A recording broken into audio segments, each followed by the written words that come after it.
Usahay ang atong interpretasyon sa balaang kasulatan dili mo ba? Nauna ta nga Old Testament Hudiyo, New Testament mga Hintil. Wala tay mabasa nga nag-ingon diha nga ang Christian Domingo o niya ang Yes Hudiyo nga mga Sabado.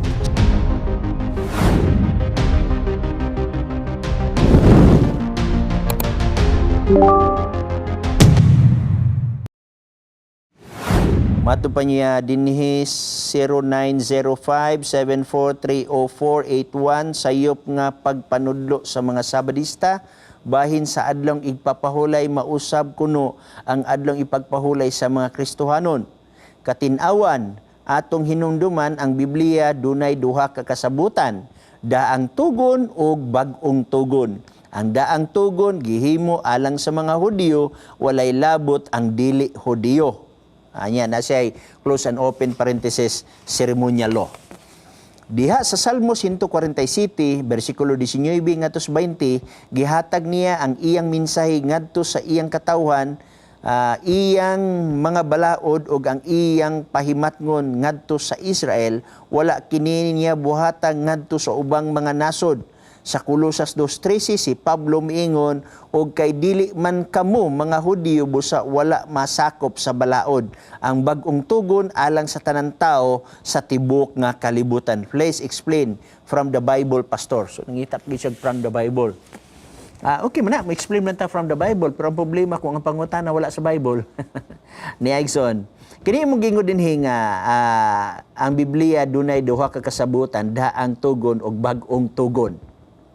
Kung ang imong pagsabot sa daang tugon igsuon kining Henesis ngadto Malakay ug ang bag-ong tugon morning Mateo ngadto Revelation, sorry kay nganuman wala gyud tay mabasa sa Biblia nga ang daang tugon nag-refer sa Henesis ngadto sa Malakay. Wa tay mabasa sa bersikulo sa Biblia nga nag-ingon ang Mateo ngadto pinadayag nag-refer sa gitawag na bag-ong tugon. Balo kay igsuon kanang word nga daan tugon nga nag-refer sa Henesis ngadto Malakay, wala tay mabasa tawo niya nagdugang ana. Ang Mateo ngadto pinadayag, tawo na nagdugang nga niyo nga mao ni ang bag-ong tugon. Kabalo ka kinsay unang tawo nga nag-announce ana igsuon kaniadto? Way back 200 AD by Tertullian. Pero before Tertullian igsuon, wala pay kapitulo, wala pay bersikulo ang kasulatan sa Biblia. Kay walay kapitulo o walay bersikulo, meaning to si gitawag siya og scriptures. Ato kung tan-awon, kung ang pag-refer sa Old Testament nga atong gisabot karon, maubay pagtawag ni Jesus Christ. Dili ta una kang Jesus Christ igsuon, okay? Lucas 24 atong tan-awon dinhi. Okay? Bersikulo 27 nangyon. Og sugod kang Moses og sa tanang mga propeta, iyang gisaysay kanila ang butang sa tibuok nga kasulatan. Uy, wala mag-ingon si Jesus Christ kay si Jesus Christ ang naglitok ani igsoon. Wala mag-ingon si Jesus Christ ni og sugod kang Moses og tanang propeta nga naa sa daang tugon, iyang gisaysay kanila ang mga butang sa tibuok nga daan tugon. Wala mangana si Kristo. Tanawa og sugod kang Moses, meaning ang Torah. Ang Genesis, Exodus, Leviticus, Number, Deuteronomy, Torah, mo nagisulat ni Moses. Og sugod kang Moses og sa tanang mga propeta, meaning to say, apil na niya si Ezekiel, Isaias, Malakias, Joel, o guban pa. Okay? Ingon siya din og sugod kang Moses og sa tanang mga propeta, iyang gisaysay kanila ang butang sa tibok kasulatan, mahitungod siyang kugalingon. Wa mag-ingon ang butang sa daang tugon. Tao na nagdungan ang word nga daan tugon igsoon, no? Mao bitaw ko naging ko ganina nga gusto ka og explication gikan sa Bible, unya unsa pag-explain gikan sa Bible nga ang pangutana wala man daan sa Bible. Maka-explain ta based ra nga na sa Bible ug ang nasa Bible mao rin ato iwisgot pero bingon kay ka nga ang word nga daan tugon Henesis ngadto Malakay wala na sa Biblia igsoon. Tao ray nagdugang niya na. Na aton tan-awon si Paul. Mismo si Paul Aton tan-aon. Kay si Paul may pinakadaghag sinulatan din sa balaang kasulatan igsoon, no? 15 kapin imong makita ang sinulatan ni Paul. Now aton tan-aon si Paul kung giunsa niya paghulagway ang tanan nga kasulatan gikan sa Genesis. Okay, ni ay gistorya si Paul dinhi nga moy naghatag nato og impormasyon nga mahabaw-an nato nga kining mga butanga kay unang kadtong Timoteo kapitulo 3 bersikulo 16. Ang tibuok na kasulatan gituga sa Dios. Tibuok na kasulatan gituga sa Dios ug may kapuslanan alang sa pagtudlo, pagbadlong, pagsaway, pagtulid, pagmatutus, pagkamatarong aron ang tao sa Dios mamahingpit masinangkapan. Remember sa pagsulat ni Paul sa ikaduhang Timoteo kapitulo 3 bersikulo 16, wala pa matigom ang New Testament. Okay? Sa pagsulat niya, unsa pagtigom nga gisulat pa bagay niya? Wala pa matigom ang New Testament. Sa ato pa, moingon gani si Paul og tibuok nga kasulatan, nag-refer siya sa Genesis ngadto Malakay. Pero nag-ingon ba siya nga ang Genesis ngadto Malakay daan tugon? Wala. Ang gingon ni Paul dinyo 3:16, ang tibuok nga kasulatan gituga sa Dios. Wala ang word nga daan tugon. Busa igsoon, hinoon giadaptar na lang sa mga tao, unya ako mo gamit na lang sad ko ana aron masabtan ta. Kay basing mingon nga grabe ka dogmatic ni tawhana, grabe ka panatiko, no? So pero ako gi-explain sa inyo ha, nga kanang word nga daang tugon nga nag-refer si Genesis ngadto Malakay, wala na sa bersikulo sa Biblia. O kanang bag-ong tugon gi-refer sa Mateo ngadto pinadayag, wala na sa balaang kasulatan, no? Klaro na to na diha. Tao na lay nagdugang niya na igsoon. When in fact kaning Biblia, walay kapitulo o walay bersikulo sa original nga pagkasulat niini. Nagsulat ko ka. Sulat ka sa imong amigo, sulat ka sa imong employer, butangan ba din imong number. Tao na'y nagdungan aning number. Igsoon. Silang Santo Claro o si Robert Stepanos, mo'y nagdugang niya na.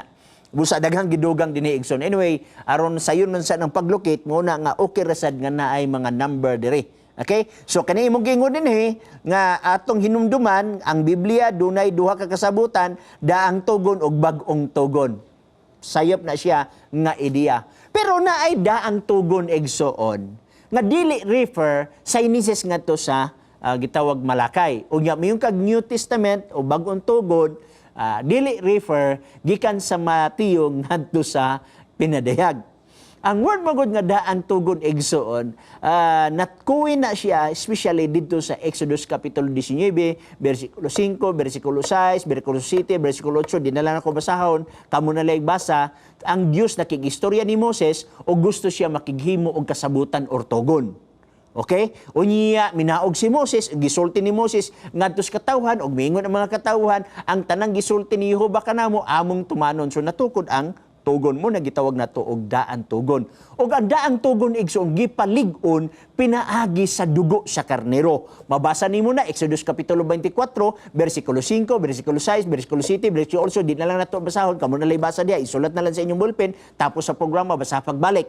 Gipalig-on pinaagi sa dugo. Now, unsa may diferensya sa bag-ong tugon, daang tugon? Ang daang tugon igsoon dugo ang nagpalig-on, sa bag-ong tugon dugo ni Kristo ang nagpalig-on, no? Ana nga mga punto nga ato nga nangakita ni sa balang kasulatan. Pero ayaw pagunahuna nga ang daang tugon iya sa Hudiyo, ang bag-ong tugon iya sa mga Kristiyano. Ang bag-ong tugon iya gyapon sa Hudiyo. Naka-attach lang ta sa Hudiyo igsoon pinaagi sa Roma kapitulo 11, gibanggi ang kahoy nga mauto ang Hudiyo, gisimbolo sa Hudiyo, o kita nga kahoy nga ihalas gipuli ni ana. Na aton tan-awon nga ang New Covenant refer gyapon sa mga Hudiyo. Okay? Naka-attach lang ta diha igsoon tungod sa grasya ni Jesus Christ. Hebrehanon kapitulo 8 bersikulo 8 nga 10 dayon. Okay, atong tanawon aron makita nato ang gingon sa balaang kasulatan. Okay? 8:8. Ingon siya dinhi. Okay? Apan kay iya man silang nakaplagan nga may kakulang, siya nagaingon, muabotra ang adlaw, mga adlaw, nagaingon ang Ginoo nga pagahimuon ko ang usa ka bag-ong pakigsaad or tugon. Kay sino ni man ang word nga pakigsaad or tugon? Okay? usa ka bag-ong pakigsaad uban sa kaliwatan ni Israel o sa kaliwatan ni Huda. Ayo, usa na gitawag na misleading igsuon nga Old Testament is Hudiyo, New Testament is sa mga Christian or Hintil. No. Old ug New, gihatag na siya sa Israel. Klaro, og tin-aw, nagaingon, moabot ra ang adlaw, nagaingon ng Ginoo, nga pagahimuon ko ang usa ka bag-ong pakigsaad uban sa kaliwatan sa Israel o kaliwatan ni Huda. Okay? Versikulo 10. Kay mao kini ang pakigsaad nga akong pagahimuon uban sa kaliwatan ni Israel.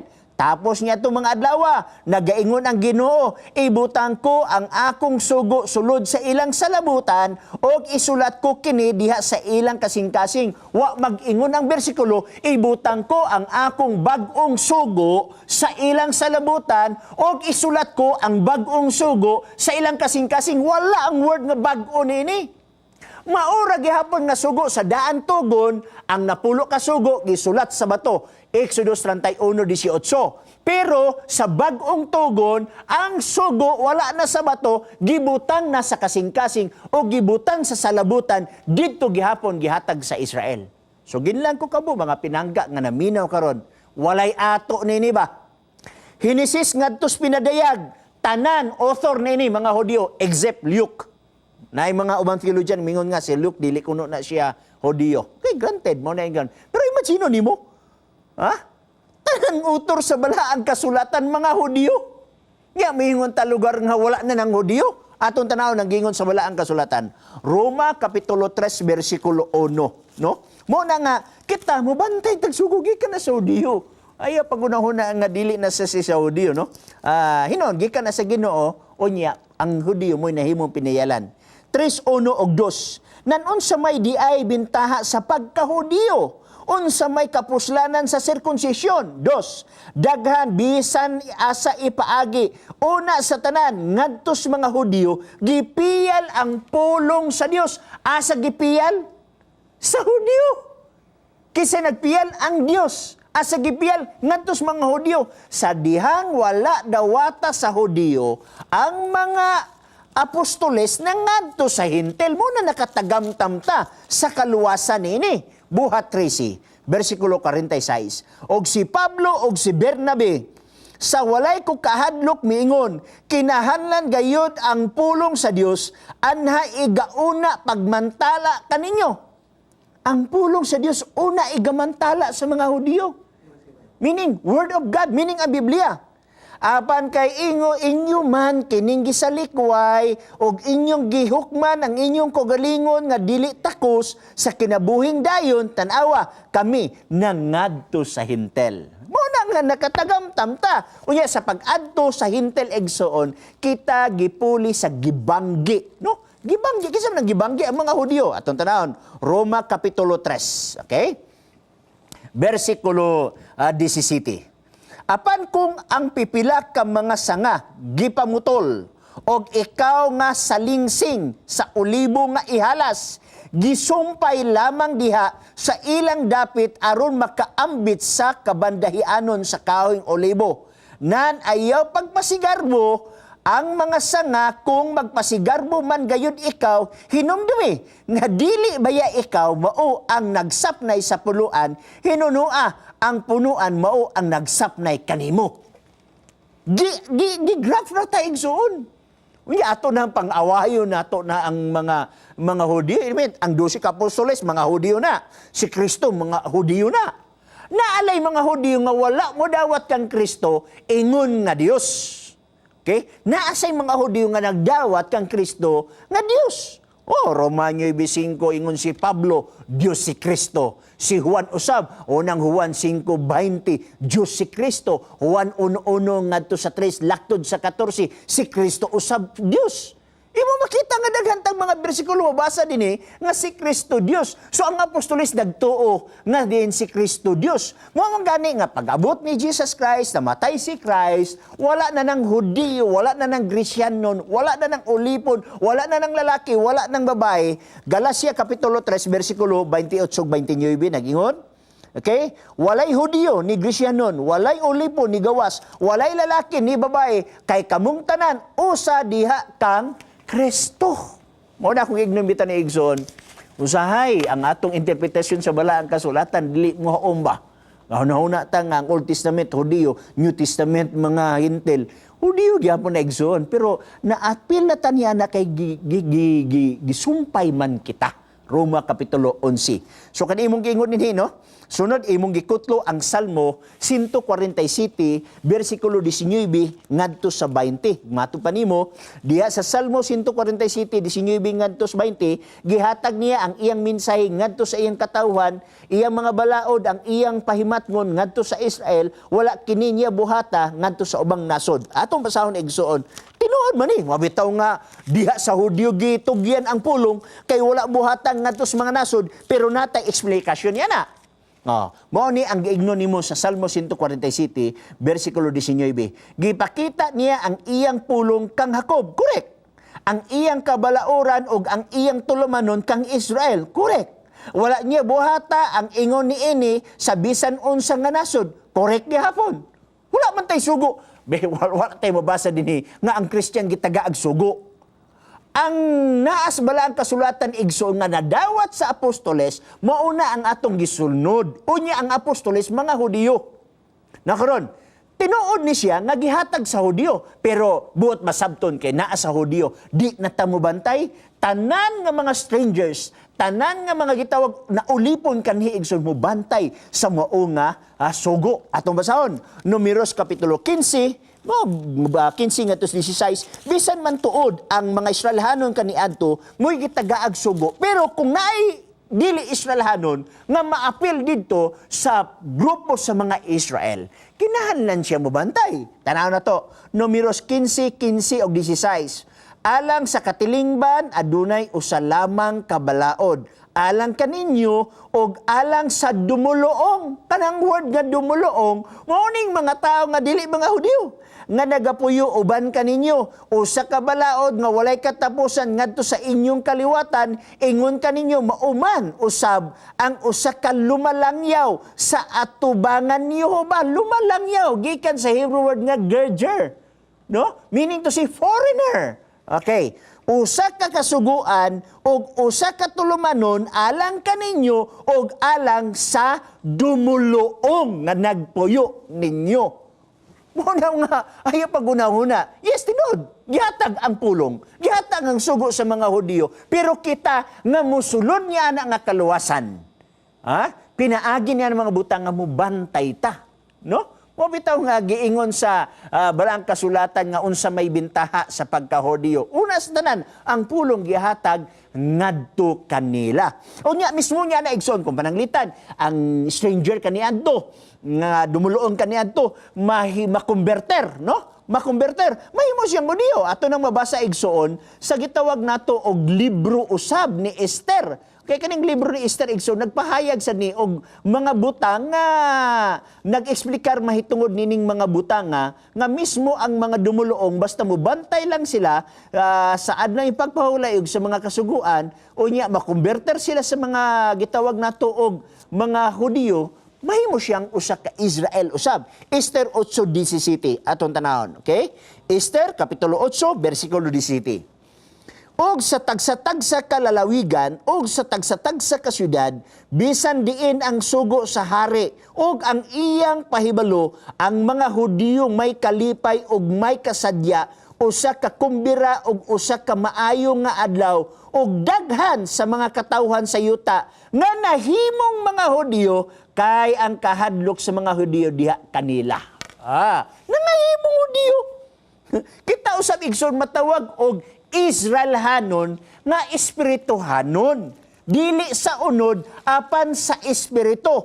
Katapusan nga bersikulo ang akong basahon, Epeso 2:12 atong tan-awon kung unsay giingon sa Epeso kapitulo 2 bersikulo 12. 5 minutos na lang ang nabilin. 2:12 nagingon. Sugod ta sa 12. Hinumdumin ninyo nga niadtong panahona kamo walay kalabutan kang Kristo. Nahigawas kamo sa katilingban sa Israel. Take note.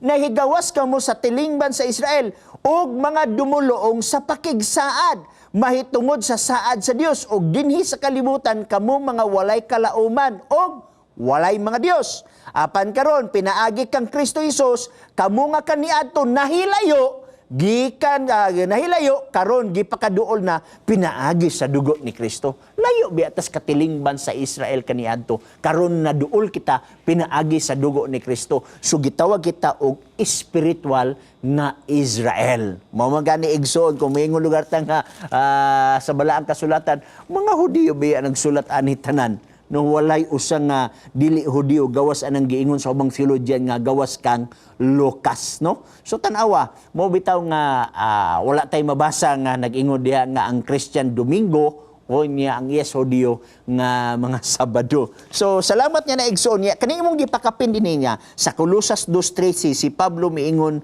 og kay dili man kamo mga Hudiyo busa wala masakop sa balaod. Atong basahon na igsoon wala na sa Colosas 2:13. I hope lang igsuon nga dili lang unta nato sumpayan ang mga nangabasa dinhi sa balaang kasulatan. Boy no, nakabsa na magita sa atong panahon. Colosas 2:13 wala nang word nga imong gibutan dinhi nga o kay dili man kamo mga Hudiyo busa wala masakop sa balaod, no?